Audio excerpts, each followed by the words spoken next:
Map of Ashes by Suzanne Merryweather. Emma clutched the frayed edge of her backpack like it was the last thread tying her to sanity.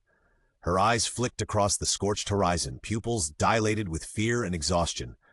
The forest that once teemed with life now lay gutted, trees reduced to skeletal silhouettes, earth charred black, smoke curling like ghost fingers through the smoldering underbrush. "We can't stop now, Alex," she said, grabbing his arm, fingers trembling. "We stay here, we die here."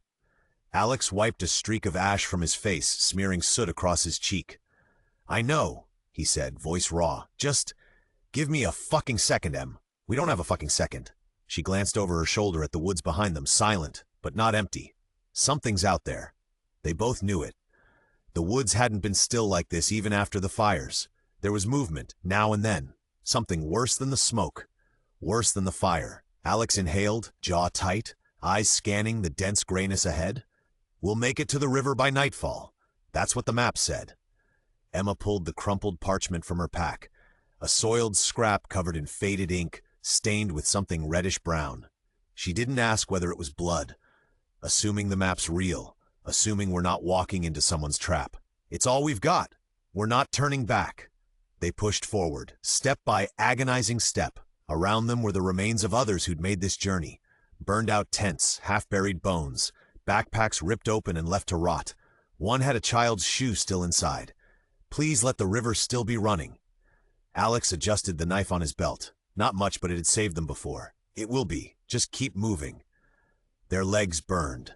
The sun, low and blood-red, painted the ash-covered landscape like a scene from hell. Then the noise came. It started low, a crackle, a shuffle. Then a dragging sound, slow, deliberate, close. "Fuck, Alex, that's not the wind. Move, now." They didn't look back. The thing behind them, whatever it was, had stalked them for days unseen. It never made itself known until they slowed, until they started to hope. Their feet slammed into the earth, lungs burning, hearts slamming in their chests like war drums. They didn't stop running until the roar of the river drowned out the sound of their own fear. Emma stumbled forward. Thank Christ, there it is. The river wasn't calm. It was a churning wall of fury, swollen from storms, frothing white. Shit, there's no way we're swimming that. Of course not. That would be too fucking easy. They followed the bank downstream, shadows growing long around them. Just when the last light was fading, they saw it, nature's gamble. A partial beaver dam, thick enough to stand on, fragile enough to collapse. "It's our only shot." Alex studied it. "We move slow. You slip, you're gone. And keep your voice down. We don't know if that thing followed us. I'll go first." Step by step, they crossed the dam. Water lapped over their boots. Logs shifted. Every creak felt like a death sentence. Almost there. Alex reached for her hand and yanked her the final step. His boots hit solid ground with a thud. "We made it, for now." The forest was quieter on this side. Too quiet. That's when Emma spotted it. "What the hell is that?" She crouched by a bush, pulling out a battered two-way radio and a map stained dark red. "That's blood." He scanned the map, landmarks smeared almost intentionally. Someone had tried to erase parts. Should we even try it? We don't have a choice. Emma twisted the dials. Static. Hello. Who is this? "Emma, my brother Alex. We're near the river, heading downstream. We need help. Old bridge, safe house nearby. But be careful. Not everyone who made it is still human." That's fucking reassuring. They set up camp, each taking turns on watch. They sharpened sticks, reinforced their boots, stuffed dirt into the barrel of a broken pistol, just in case it needed to look real. If anyone's at that safe house, they better be human. And they better not be fucking crazy. Or we'll burn the place to the ground and keep going. The dawn broke in streaks of red and silver. They moved, weapons ready, hearts like coiled springs. The bridge loomed, skeletal but intact. So did the house beyond it. It looked empty. "We approach slow. I'll cover you." Alex stepped forward. "Hello? We're travelers. We don't mean harm." A hunched figure stepped into the frame, eyes sunken, beard patchy. "Who sent you?" "No one. We found the map, the radio. We're just trying to survive." Emma didn't move from cover. The man narrowed his eyes. "No one comes here unless they're desperate or dangerous. We're both." The man nodded. "Then come in. But keep your hands where I can see them. What a fucking welcome." Emma followed, blade hidden against her thigh. Inside, the safe house smelled of damp wood, rot, and stale sweat. Empty tins lined the floor. One wall had symbols scratched into it. Circles, arrows, lines that looked like runes. This place gives me the creeps. Just get what we need and get the fuck out. Alex kept one hand near his belt as he walked slowly through the single-room shelter. The place looked like it had been squatted in by more than just one man. Scuffed footprints of varying sizes, a child's broken toy in the corner, a pan of long-dried beans by the fireplace. "This guy's not alone," Emma whispered to Alex, eyes narrowing. Or at least, he wasn't. Yeah, something's off. Their host, who hadn't offered a name, sat at a makeshift table and scratched his arm like his skin itched from the inside out. "How long have you been here?" Alex asked, feigning politeness. "Long enough to know this place keeps people away. Long enough to see what the world turned into." He didn't look at them. His eyes darted toward the scratched symbols on the wall. Emma stepped closer, inspecting the markings. "These, what do they mean?" "Maps. Warnings. Doesn't matter now. Not unless you plan on going deeper inland." "Maybe we are. Maybe we're looking for a way through. What's out there? Things worse than fire. Worse than hunger." Alex sat down on a crate, keeping his knife in plain view. "We're not naive. We've seen bodies stripped to the bone. We've seen what people become when food runs out. You've seen nothing yet." The air thickened with tension. A fly buzzed around a crusted tin of meat near the door. "Look, we're not here to start shit. We just want safe passage. We found a map, bloodstained. Yours?" "Could be, or it belonged to one of the others." "What happened to them?" He didn't answer, just stared at the marks on the wall like they were still moving. "I don't like this, Em." "Me neither." Suddenly a noise outside, movement, a branch snapping. Alex stood. "That's not the wind." "Stay inside," the man said sharply. "They come at night, the desperate ones." "Who, scavers? Some of them aren't human anymore. They eat what moves. If they see a fire or hear a voice..." The door creaked. "Then open up! We know you're in there!" Emma stepped back into the shadows. "Fuck." Alex looked to the man. "You expecting company?" "No, and I ain't opening the goddamn door." Gunshots cracked through the trees. Something slammed against the frame hard enough to shake the building. "Out the back," the man hissed. "Now! Grab the radio! On it!" They ducked through a rear flap of canvas tacked over a hole in the wall and hit the dirt running, hearts pounding, adrenaline surging like jet fuel. "We can't outrun them. If they've got dogs, then we find somewhere to hide." A rusted culvert loomed ahead, a concrete pipe partially buried, half covered in brush. They dove in, scraping arms and knees as the world outside erupted with shouting and the dull thud of boots in pursuit. Inside the pipe, it was dark and cold. Something smelled like mildew and rot. "We should have killed him. That asshole knew they were coming. He probably led them right to us." Emma pressed the radio to her mouth. "If anyone's listening, hostile contact near the safe house. Repeat, hostile contact. We need support or extraction. Fucking anything." Only static answered. Surprise, surprise. Outside, the shouting faded, but then came laughter. Sick, broken laughter. "Little rats, we'll smoke you out. They're going to set fire." Alex scanned the pipe. "We go through. Get to the other side. Fast." They crawled, scraping knees raw, breath hitching on every echo. The pipe narrowed, then opened to a ditch choked with weeds. "Move, now." As they staggered out, the wind changed, and with it the smell of burning gasoline. "I swear to God, if I survive this, I'm killing that old bastard." "You'll have to get in line." They plunged into the undergrowth, smoke curling behind them, chasing the illusion of safety deeper into an unforgiving world. Emma's lungs burned as they crashed through tangled scrub. Thorns tore at her arms. Her legs felt like splintered iron. We should have slit that lying bastard's throat when we had the chance. We needed him. Or we thought we did. Alex spat, wiping blood from a fresh gash on his temple. "Next time we trust someone, remind me to punch them first." "Fuck next time. I'm done trusting anyone." The smoke behind them thickened, turning the trees into shifting silhouettes. The sound of flames chewing dry brush carried on the wind, and behind that, shouts. Not all of them were human. "Don't slow down. That sound, those weren't people anymore." "I know. I've heard it before, during the riots, the ones who turned, the ones who gave up. They kept moving. 2 miles maybe. 3. The land opened into a rocky gully where a fallen communications tower lay half buried in dust and scrub. Rusted steel, broken cables, a grave for the old world. There, that cabin. It's on the map, Station 6. I remember that marking. Wasn't that circled in red? Yeah, figures. The cabin sat half collapsed, porch sagging like a drunk's grin, but its door stood shut, heavy and solid, a sheet of corrugated metal nailed over the windows, more promising than any shelter they'd seen in weeks. You think it's abandoned? Only one way to find out. He circled around while Emma covered the knife ready, every step a coin flip between safety and slaughter. Clear. Let's get inside. Inside, the place was still. Dust coated every surface. Faded posters, military warnings, old political slogans peeled from the walls. A cold fireplace yawned beneath a cracked chimney, and on a table, next to a broken radio receiver, lay a notebook. Emma picked it up and opened to the last page. Jesus. What is it? They knew about the map. Said it led to a weapons stash in the ruins of an old FEMA depot, south of here. But every time someone followed it, none came back. A trap. Looks like it. But what choice do we have now? Alex said nothing. He walked to the boarded window and peeled a gap in the sheet metal, watching the smoke drift past in the distance. They're still out there. Then we move before dawn. We follow the map. To hell with whether it's a trap. She tossed the notebook into her pack, then froze. On the last page, something new had been scribbled in thick black ink. You are being watched. Fucking hell. Someone wrote that after the last entry, recently. This place isn't safe. We rest in shifts. You take first. Wake me in an hour. The silence between them was heavy.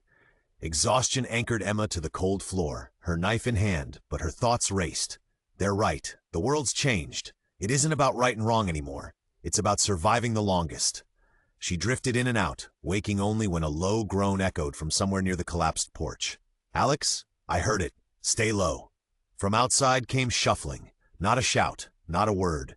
Just the slow, deliberate sound of something, sniffing. They tracked us. We have to move, now. Alex reached for the map, eyes falling on a new line, one that hadn't been there before. Drawn in fresh ink, it led west, to a place labeled Hollow Reach.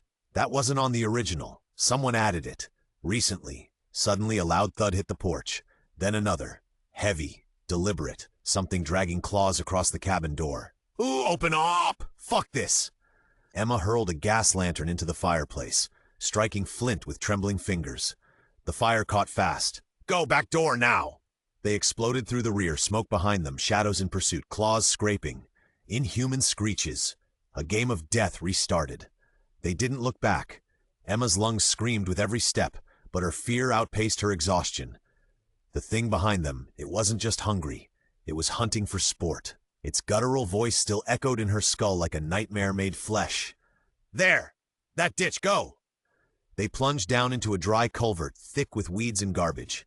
Emma landed hard, her shoulder smashing into a rusted shopping trolley. Blood spattered her sleeve. Fuck, think I dislocated something.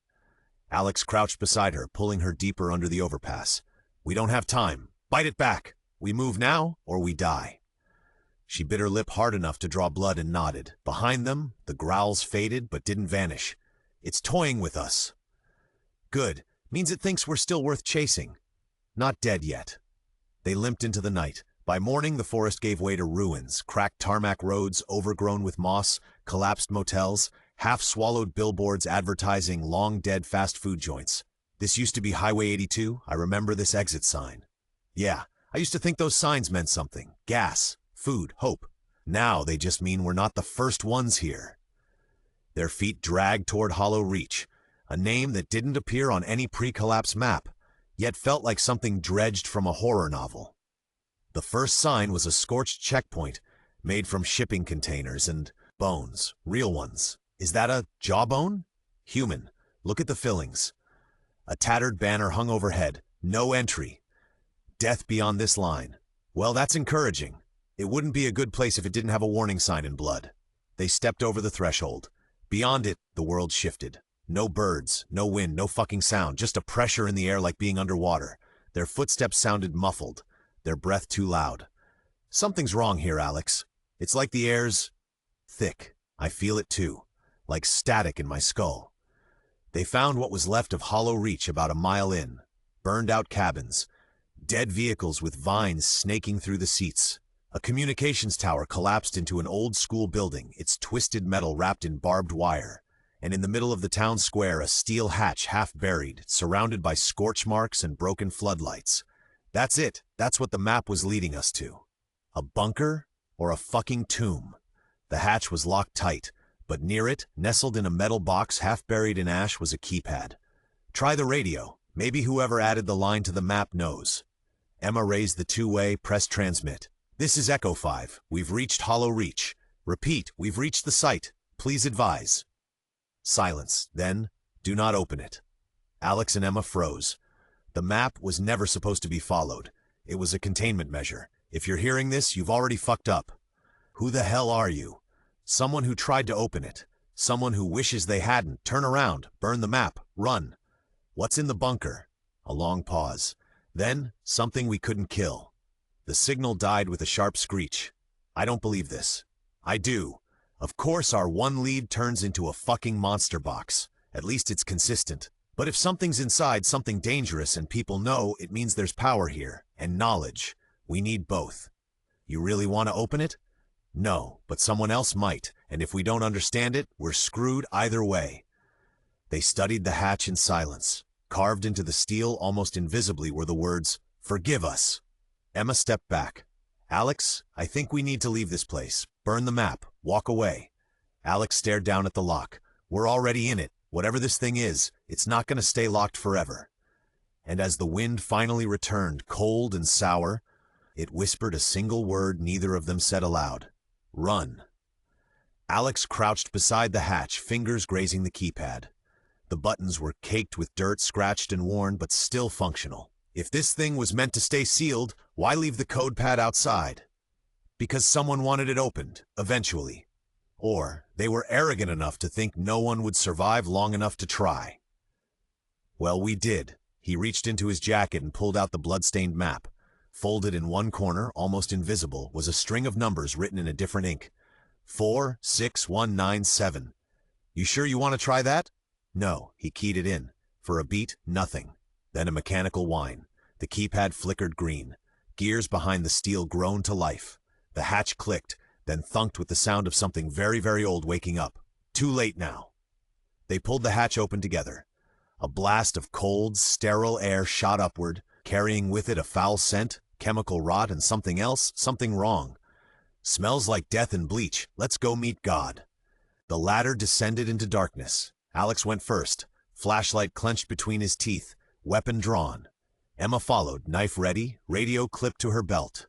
The tunnel beneath was narrow, concrete walls, cracked and weeping moisture. Old signs labeled in military script. Storage, quarantine, archive, containment. Jesus. Makes sense. This place wasn't for survival. It was for locking something the fuck away. They moved slowly, breath loud in their ears, until they reached a chamber sealed with a red warning door. Thick metal, scratched from the inside. A blinking terminal sat beside it, miraculously still powered. Project Rift. Do not unseal without presidential override. This was government. Top tier. What the hell were they keeping in here? Alex tapped the touchscreen. A video feed buzzed to life, a grainy recording. Two men in hazmat suits stood inside the chamber, clearly terrified. We lost containment. Protocol says we torch it, but it's adapting. It's not dying. The incinerator ran for 2 hours and it's still fucking moving. The feed cut out in static. Okay, that's enough for me. We lock this back down and we walk. What if it gets out? Then it gets out, but we don't help it. Suddenly, lights flickered above them. A deep, guttural moan echoed through the tunnels. Not mechanical, not human. Back up the ladder, now! They turned to run too late. The chamber door hissed. Not fully unlocked, but something pushed against it. Hard. From beneath the door, a black tendril slithered out. Thick as a wrist, covered in veins. Pulsing. Go! They scrambled for the ladder, heartbeats deafening in their ears. Behind them, the steel groaned again. A pressure built in the air like gravity itself was twisting. The hatch above them, still open, suddenly slammed shut on its own. It's controlling the systems. Fucking move. They reached the top. Alex shoulder rammed the hatch. It wouldn't budge. We're trapped. Alex drew his knife, hand shaking. We fight. Whatever it is, we die on our terms. Then the terminal at the base of the ladder beeped. What the? It displayed new text. Would you like to negotiate? What the fuck does that mean? I think it's talking to us. A second prompt appeared. I am not the threat. I am the answer. It's sentient, and it's been waiting for someone to talk to. They exchanged a look. One filled with fear, an impossible curiosity. No, we're not talking to it. Alex slammed his fist against the terminal, cracking the screen. Sparks flew as the image distorted. Alex, what if that was the only thing keeping the hatch shut? The lights above flickered. The air pressure changed again, like the whole underground space had exhaled. The red door behind them let out a low groaning hum. Thud. Another strike. This time harder. Dust rained from the ceiling. It's breaking out. Fuck, we need to move. Alex jammed his knife between the lip of the hatch and its frame, gritting his teeth as he heaved with everything he had. It's stuck but not welded. Help me. Emma dropped to her knees beside him and added her strength. Together they wrenched the hatch open with a screech of tearing steel. A burst of cold air blasted their faces as the lid flew upward. Climb! They scrambled out, collapsing onto scorched grass under a sky now tinged in orange haze. The moment they were clear, Alex turned back and slammed the hatch down. He grabbed a length of rebar from the debris nearby and shoved it through the handle. That'll hold for what? 2 minutes? Long enough? From beneath, their feet came a deep, vibrating growl, like the ground itself was trying to speak. Then silence. It let us go. No, it wanted to see what we'd do. Emma picked up the map, now burned at the corners from the heat below. The ink had run, but one thing remained hollow reach circled, and next to it, scrawled in thick block letters neither of them had written, Run! We need to warn people. Who? Half the world's ash, the other half's fucking feral. Someone, anyone, if it gets out, then we make damn sure no one ever comes here again. They gathered what little they had left, Emma's knife, the now silent radio, and the map, and turned their backs on the cursed town. No goodbyes, no looking back, just distance. Alex, what if it's in us now? What if just being there, then we die out there, away from anyone else? No, then we find a way to beat it. The road ahead was long and broken, but they still walked it, because survival wasn't just about staying alive anymore. It was about keeping the dark from spreading. And somewhere in the silence behind them, something waited. Watching. The end. Thank you for listening. Please subscribe, ring the bell, and tell your friends about my listening library.